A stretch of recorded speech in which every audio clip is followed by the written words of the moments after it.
हे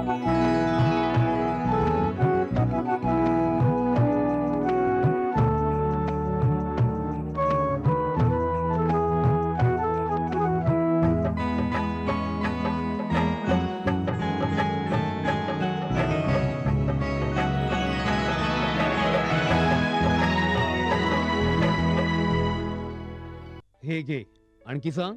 बस. अरे हे काय भाऊ, इतकं कमी रासायनिक खत? शेती सोडली आहेस का? शेती नाही, नादानपणा सोडतोय. मातीचं परीक्षण केलंय.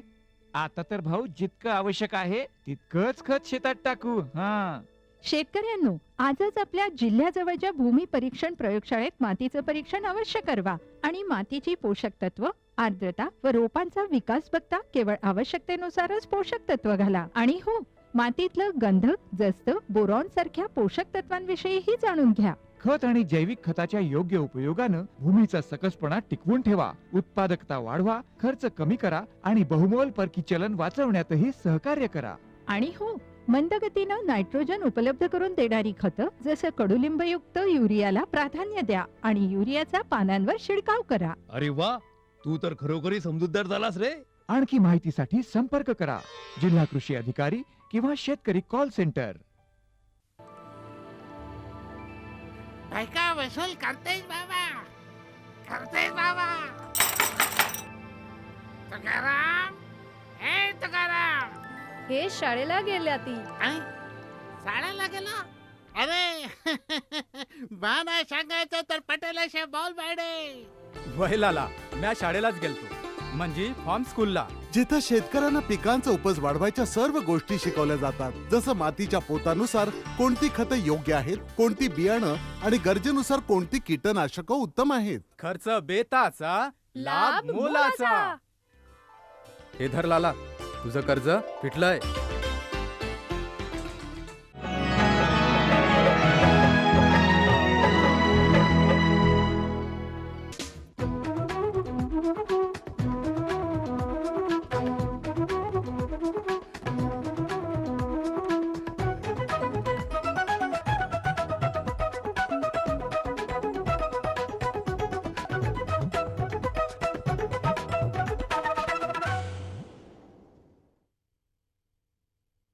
राज्यात 8 कोटी टन ऊस गाळपाचे उद्दिष्ट, हवामान आधारित रब्बी विम्याला 15 दिवसांची मुदतवाढ, पावसाच्या बेभरवशीपणाचा कापूस सोयाबीनला फटका, निलोफरचा धोका टळला आणि नागपूरमध्ये शेतकऱ्यांसाठी संत्र व्यवस्थापन मेळावा. नमस्कार, आता पाहूया सविस्तर वृत्त.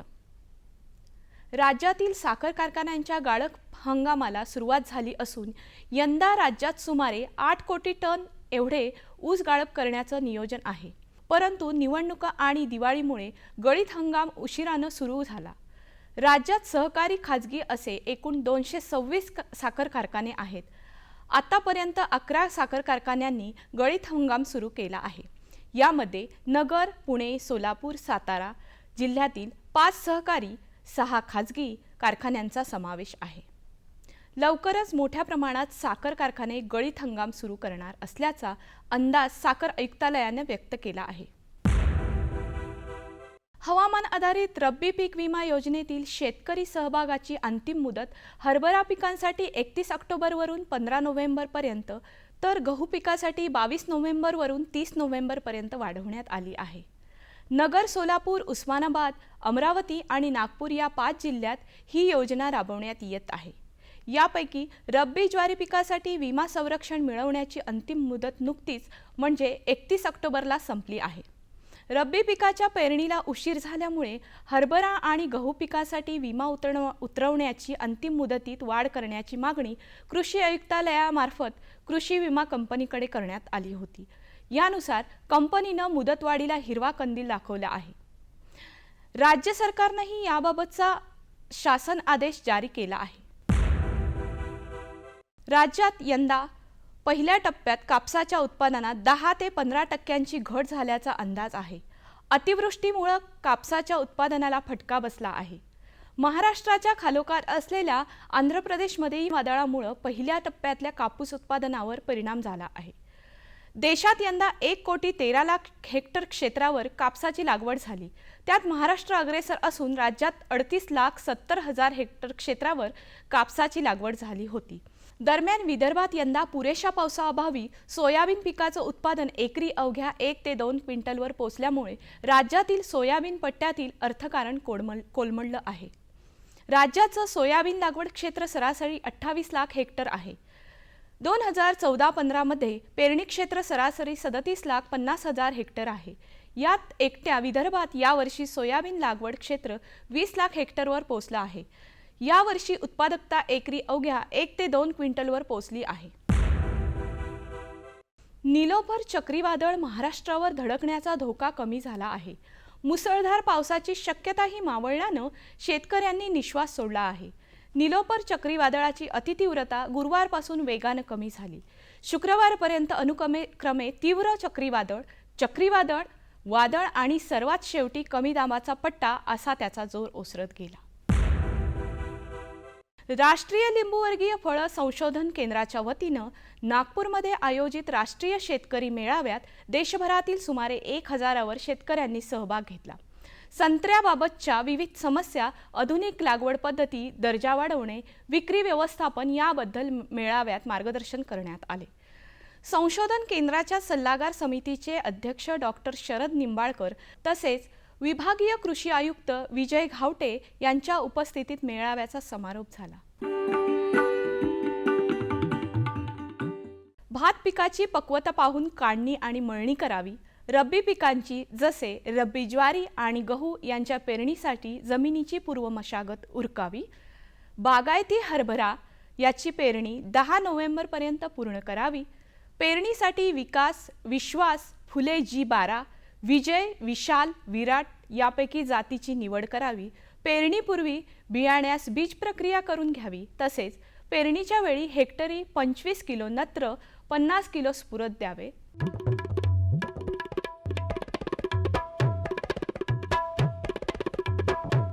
आता बघूया सातारा कृषी उत्पन्न बाजार समितीचे काही बाजारभाव प्रति क्विंटलचे.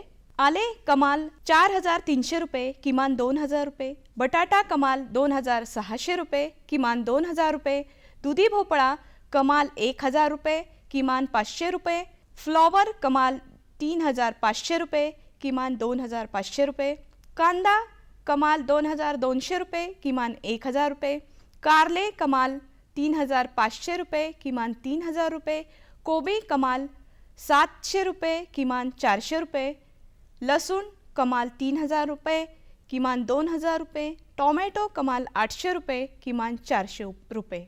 कृषी बाजारभाव विषयक अधिक माहितीसाठी www.agmarknet.nic.in किंवा www.msamb.com ह्या संकेतस्थळाला भेट द्या.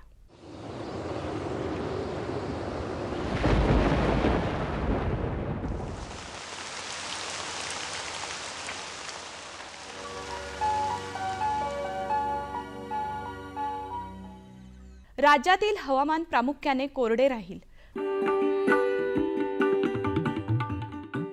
राज्यातील काही प्रमुख शहरांचे तापमान अंश सेल्सिअसमध्ये पुढील प्रमाणे. मुंबई कमाल 35 अंश सेल्सिअस, किमान 22 अंश सेल्सिअस. पुणे कमाल 30 अंश सेल्सिअस, किमान 17 अंश सेल्सिअस. नागपूर कमाल 33 अंश सेल्सिअस, किमान 17 अंश सेल्सिअस. नाशिक कमाल 32 अंश सेल्सिअस, किमान 18 अंश सेल्सिअस. औरंगाबाद कमाल 32 अंश सेल्सिअस, किमान 19 अंश सेल्सिअस. कोल्हापूर कमाल 31 अंश सेल्सिअस, किमान 18 अंश सेल्सिअस. सांगली कमाल 31 अंश सेल्सिअस, किमान 19 अंश सेल्सिअस.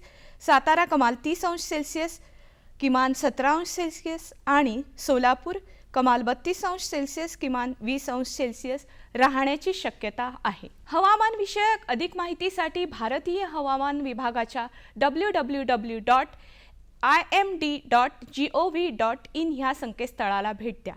ह्या होत्या आजच्या कृषी वार्ता. पुन्हा भेटूया पुढील भागात. तोपर्यंत नमस्कार.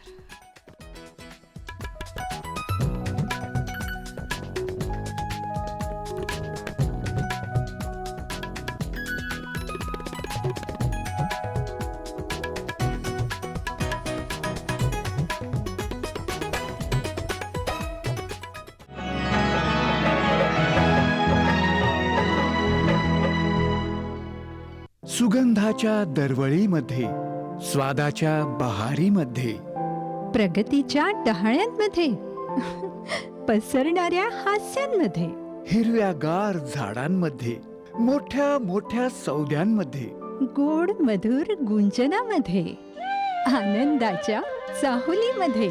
NHM बागवानी मिशन. आमची आकांक्षा आपलं स्मितहास्य.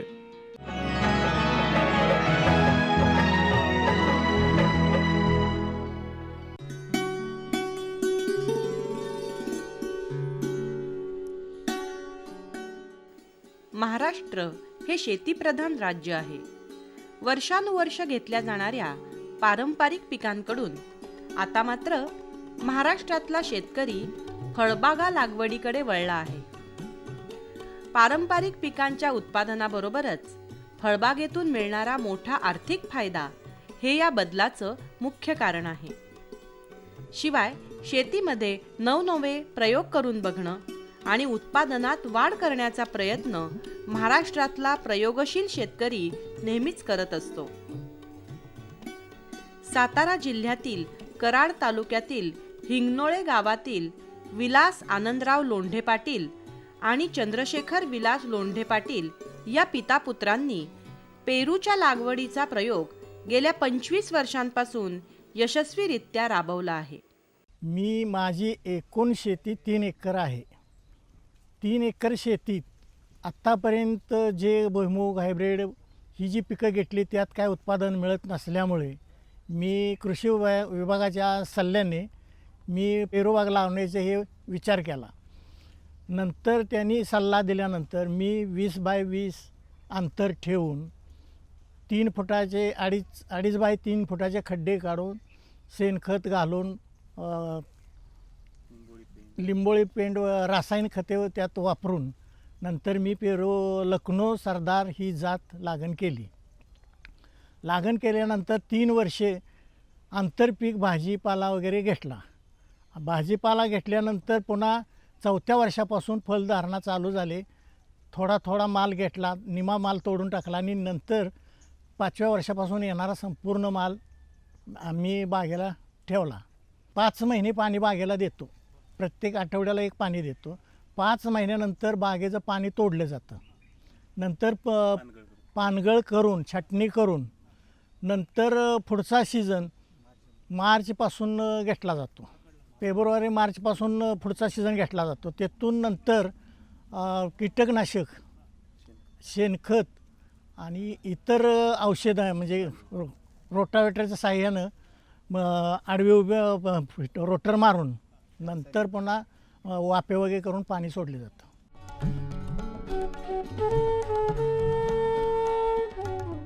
अवघ्या 3 एकर शेतीमध्ये 25-26 वर्षांपूर्वी जिराईत पद्धतीनं कोरडवाहू शेती हे करत होते.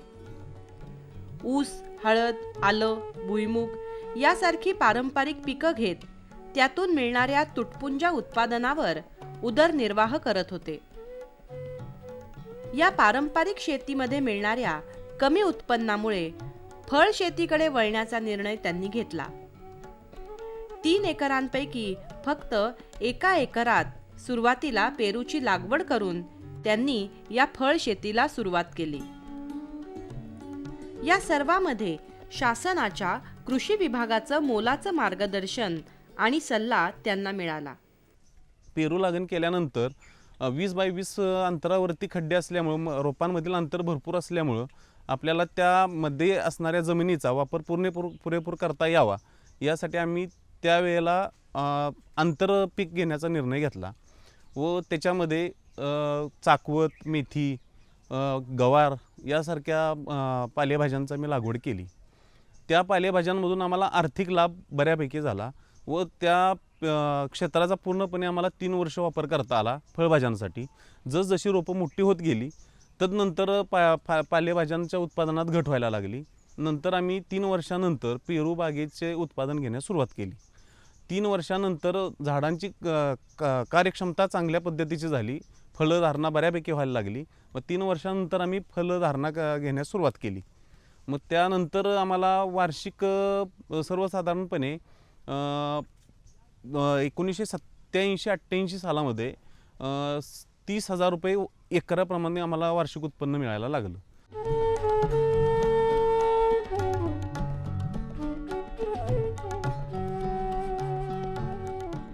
पेरू लागवड केल्यानंतर 3 वर्षांनी मात्र रोपांची वाढ पूर्ण झाल्यावर आंतरपीक लागवड त्यांनी बंद केली. या फळबागेचं वैशिष्ट्य असं की लोंढे पाटील कुटुंबातले सर्व सदस्य या शेतीच्या कामामध्ये मदत करतात. सध्या बागेला माझ्या 27 वर्ष झालेले आहेत. आमच्या वडिलांनी, मी, माझे भाऊ आणि माझी बहीण, त्यावेळेला बहिणीचं लग्न झालेलं नव्हतं, सर्व कुटुंब आम्ही या शेतात राबत असे. वडिलांचं शेती व्यवसाय असल्यामुळे शेतीतलं आम्हाला सर्वांना शेतीविषयी पहिल्यापासून आवड होती आणि त्याच्यातून आम्हाला आर्थिक उत्पन्नाचं साधन दुसरं नसल्यामुळे शेतीमध्येच आम्ही बऱ्यापैकी सर्वजण स्वतः कष्ट करून पेरू बाग हा चांगल्या पद्धतीनं तिचं व्यवस्थापन करण्याचा प्रयत्न करत होतो.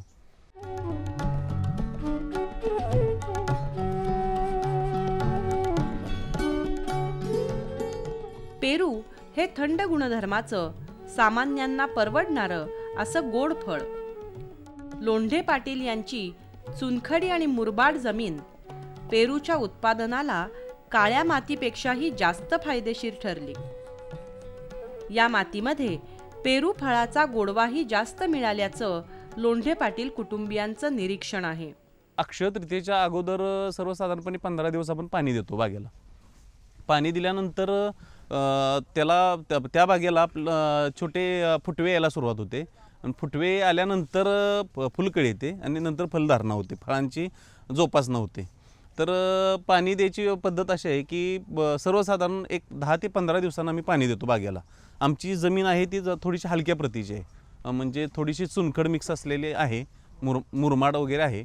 पण त्याचा फायदा एक होतो की चुनखड आणि मुरमाड असल्यामुळे त्याच्यातील जी फळाची गोडी आहे ती काळवट जमिनीपेक्षा चांगल्या प्रतीची गोडी आहे आणि सेंद्रिय खत असल्यामुळे ह्यातून कुठल्याही प्रकारचा दुष्परिणाम किंवा फळांमध्ये कुठल्याही प्रकारचं असं कुठलेही असं रासायनिक खतांचा इफेक्ट काय येत नाही आणि चांगल्या प्रतीची फळं जोपासली जातात.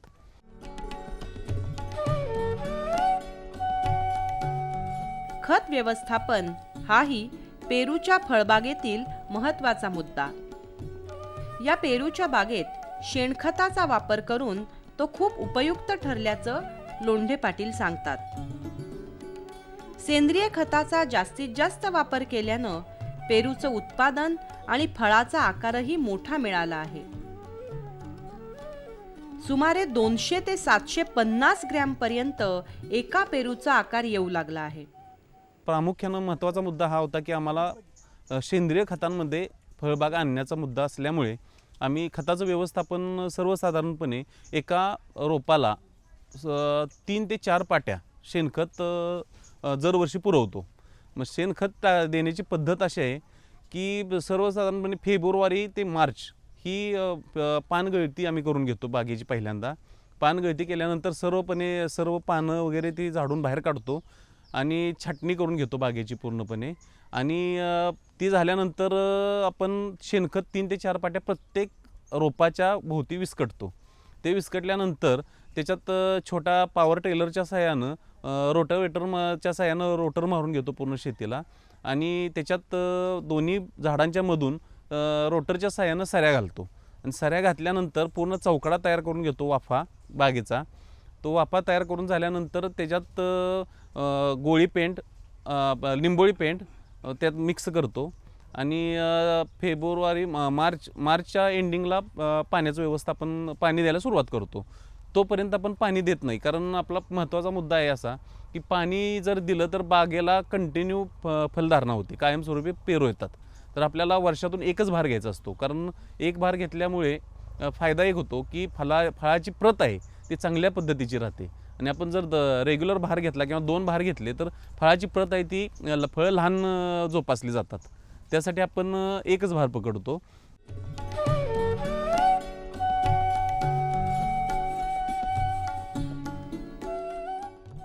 कीड व्यवस्थापनाचा विचार करून पेरू पिकावर येणारा देवी नावाचा रोग आणि त्यांचं व्यवस्थापन यावर लोंढे कुटुंबियांनी स्वतःहूनच उपाय शोधला आहे. पेरूवर पडणारी बुरशी हाही एक प्रश्न असतो. त्यावरही उपाय शोधून पेरू उत्पादनात वाढ करण्याचा प्रयत्न केला गेला.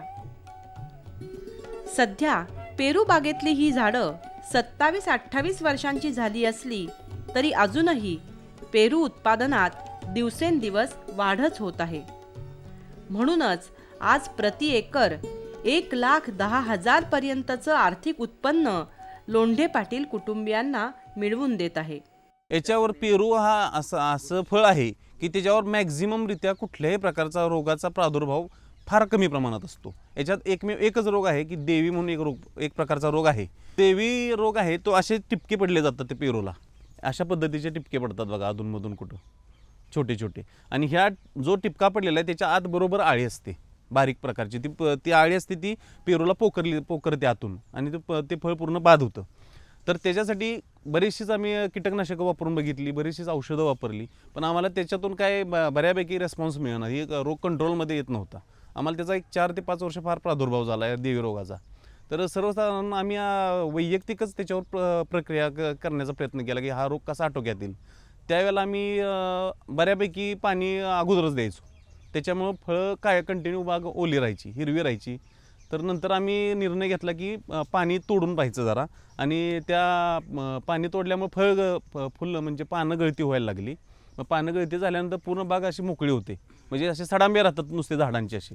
मग ते सडांबे राहिल्यानंतर ती सगळी बाग म्हणजे टोटल ड्राय झाल्यानंतर ती पानं आहेत ती आम्ही जागोजाग अशी ढीग मारून असे धुपवतो.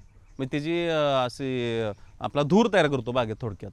आणि धूर तयार केल्यामुळं त्याचा आम्हाला असा फायदा झाला की देवी रोगावर पूर्णपणे आमचं कंट्रोल करता आलं आम्हाला. म्हणजे कुठल्याही प्रकारचं औषध न वापरता देवी रोग अशा पद्धतीनं कंट्रोल झाला. आणि दुसरा रोग त्याच्यावर बुरशी एक आहे. बुरशी एक बऱ्यापैकी बुरशी प्रमाण असते. मग त्याला बुरशीनाशक वगैरे किंवा कमी प्रमाणात थोडीशी कीटकनाशक पण आम्ही वापरून बऱ्यापैकी फळांचं उत्पादन घेण्यास सुरुवात केली.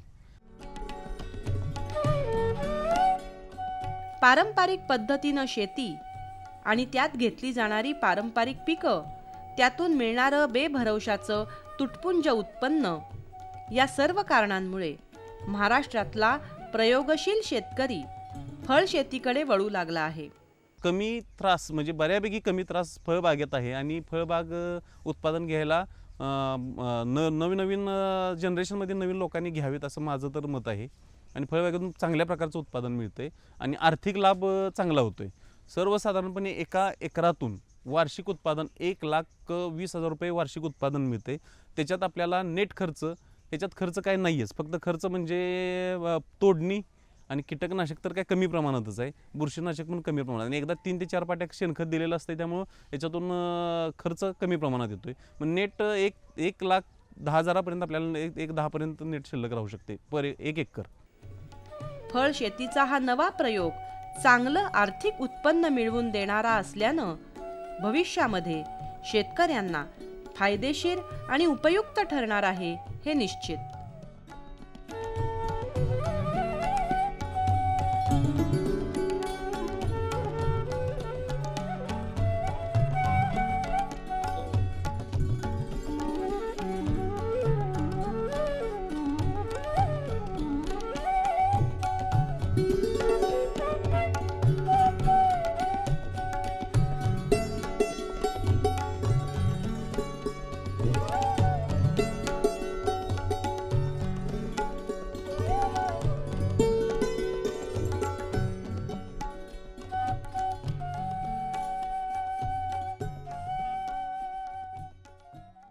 आमचा पत्ता निर्माता कृषी दर्शन, दूरदर्शन केंद्र पुणे. आमचे ईमेल आयडी असे आहे ddkpuneकृषी@hotmail.com आणि ddkpuneकृषी@rediffmail.com.